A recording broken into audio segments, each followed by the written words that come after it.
குறைந்த விலை நிறைந்த தரம் தங்கள் தேவைகள் அனைத்தும் ஒரே இடத்தில். ஜெயச்சந்திரன். நாட்டில் தொகுதி மறுசீரமைப்பு விகிதாச்சாரம் அடிப்படையில்தான் இருக்கும் என்று தெளிவாக சொல்லப்பட்டு விட்டதாக தமிழக பாஜக தலைவர் அண்ணாமலை தெரிவித்துள்ளார். மேலும் தொகுதி மறுசீரமைப்பு குறித்து தவறான தகவலை அளித்தது யார் என முதலமைச்சர் ஸ்டாலினிடம் அண்ணாமலை கேள்வி எழுப்பியுள்ளார்.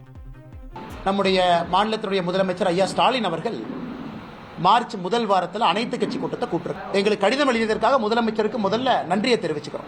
இன்னைக்கு இந்தியா முழுவதும் விகிதாச்சார அடிப்படையில் 543 20% உயருதுன்னா அதே ப்ரோரேட்டா அதே விகிதாச்சார அடிப்படையில் எல்லா மாநிலத்தினுடைய சீட்டும் அதே அடிப்படையில் உயரும். முதலமைச்சர் அவர்களுக்கு நான் கேட்க விரும்புகிறேன், யாரு உங்களுக்கு சொன்னாங்க?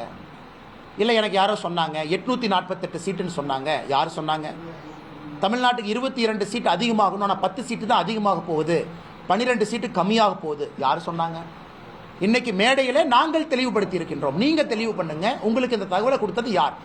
குறைந்த விலை நிறைந்த தரம் தங்கள் தேவைகள் அனைத்தும் ஒரே இடத்தில். ஜெயச்சந்திரன்.